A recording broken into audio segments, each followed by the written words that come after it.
Okay, so by now I'm pretty sure most of you guys have seen the video or heard about the video with the white woman who calls a black child the N-word.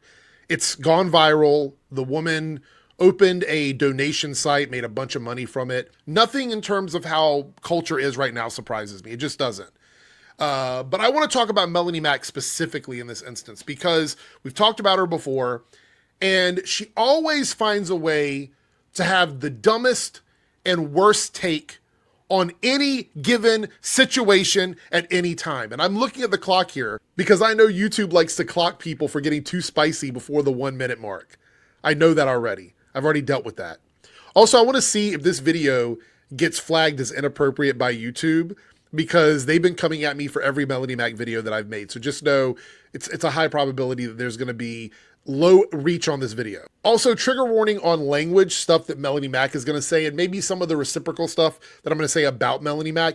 But let's watch this video, and then we're going to look at some tweets, and I'm going to dig a little bit deeper to show you guys just how hypocritical and stupid and dumb and a bunch of other colorful words that Melonie Mac is. I know we've talked about it before, but we have to go back to it every once in a while. Let's do it. Look, if a black woman was at a playground with her toddler and some big white kid tried stealing her purse and she went, "Hey, cracker, stop trying to steal my purse." First of all, this whataboutism stuff, it drives me up the wall.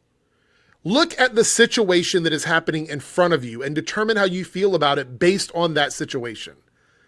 This comparison stuff, and I have to catch myself doing it once in a while, this, well, what about if this happened or whatever, to this completely fictional narrative that has not occurred versus something that actually happened. Please, respond to what is happening in front of you. And then after you have done that, then you can say, here's another scenario. I'm totally okay with that. But avoiding whatever it is that's right in front of your face and then doing a what about situation drives me up the wall. I'd be like, that kid shouldn't have tried to steal her purse. That would be my take on it. Your take could be, hey, that kid shouldn't have done that, and that person shouldn't have used a slur against the kid. That can both exist in the same world. You can have that opinion and still be on the same side of the argument. You could say, hey, you shouldn't steal. That's not cool. But also, you probably shouldn't verbally assault someone and use slurs because that's not appropriate either. You could do that. But the thing about Melonie Mac is, and the reason why she takes this stance, is she loves to use slurs. She loves to do it. Now, I've said before, I'm not the language police. I'm not going to say, Melonie Mac, oh my gosh, clutch my pearls, Melonie Mac said a slur or something. I understand the situation. I'm a kid of the 80s and the 90s, so I've heard this stuff my entire life, so it doesn't really shock me. I still think it's highly inappropriate to use that language towards somebody. It's also not right to steal something.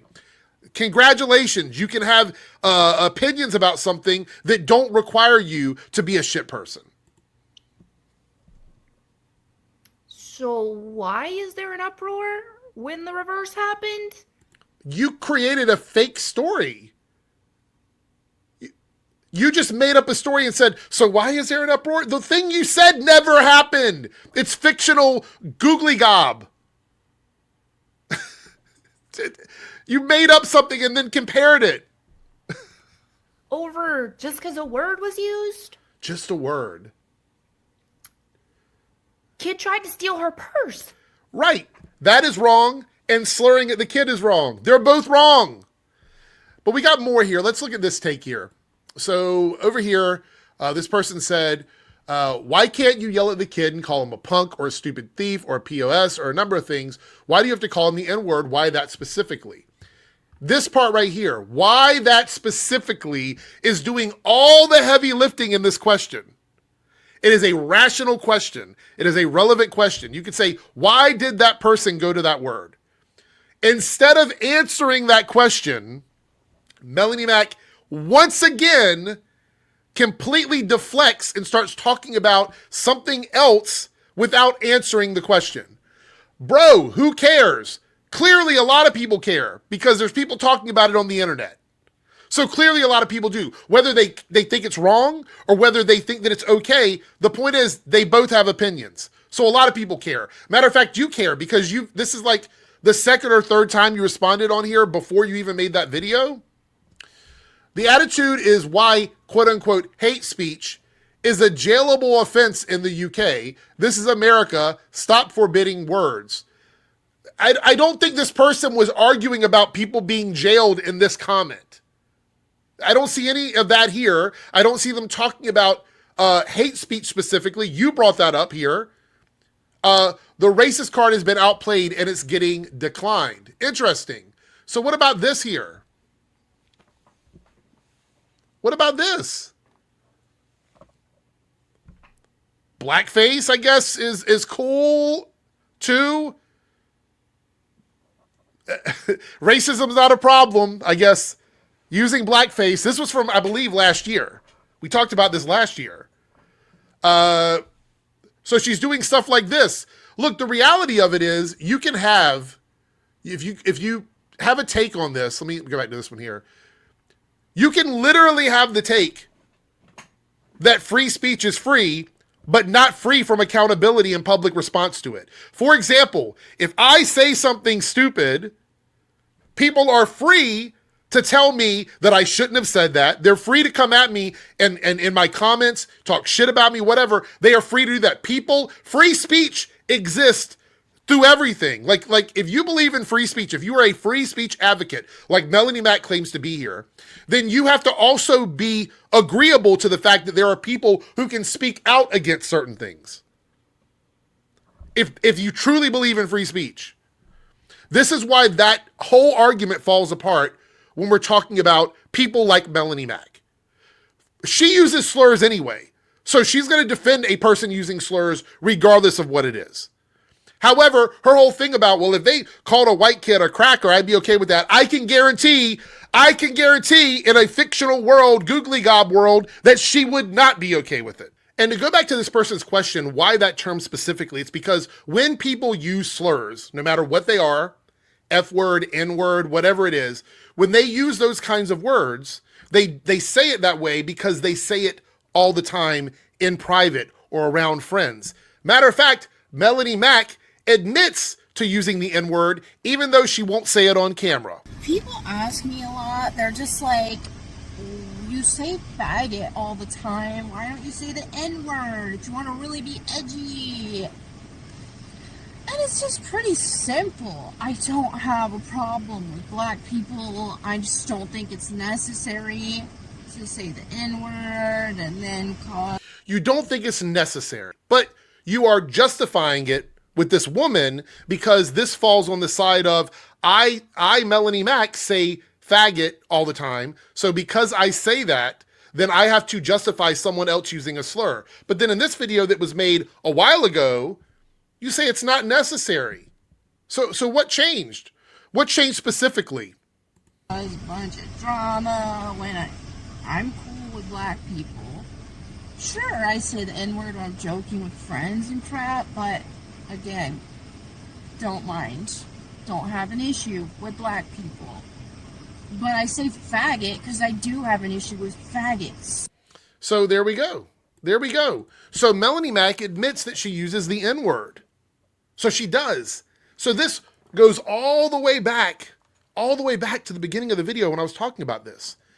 The word gets used by people because they're already using it. So when somebody asks you why that word specifically, that isn't really necessarily a question you have to answer because most people know the answer to that question. They know that people are already using it. But then in this video here, the one we just looked at, you said that you say it yourself. And the only reason you don't say it is because it causes a bunch of drama, which is also a lie, or it's an idiotic take because you saying the F slur, saying faggot, that word also causes drama. But you like that drama. That's the kind of drama that you like. You don't want to get into drama with black people, but you'll get into drama with gay people. You get into drama with trans people. You are so fucking dumb. And since these are all just words, and as you said, let's look back at your comment here, because I want to be very clear on this, okay? Bro, who cares? This attitude is why hate speech is a jailable offense in the UK. This is the America Stop Forbidding Words. So here's where it's going to get real spicy. I promised you guys that I was going to get a little bit edgy. Let's do a Melonie Mac edgy thing. Melonie Mac, since everything is just words, let's go here. Melonie Mac, stop being a cunt, a bitch, an asshole, racist, transphobic, bigot, homophobic, all of these, like, I can call you all these things and there's no problem because they're just words, right? According to you. These are just words. So I can say anything about you that I want, anything at all, and it's okay because it's all words. It's just words. The reality is Melonie Mac always falls on the side of the dumbest take possible because Melonie Mac is dumb and therefore she needs to defend her dumb takes. I want to remind you guys, I am not the speech police. That's not who I am. But when somebody makes a dumb take about slurs, I have to call it out because we know that Melonie Mac does it anyway. However, she contradicts herself. She's all over the place here, and she's taking the side of slurring out a child, and that's okay because she thinks that theft is wrong instead of saying both things are wrong.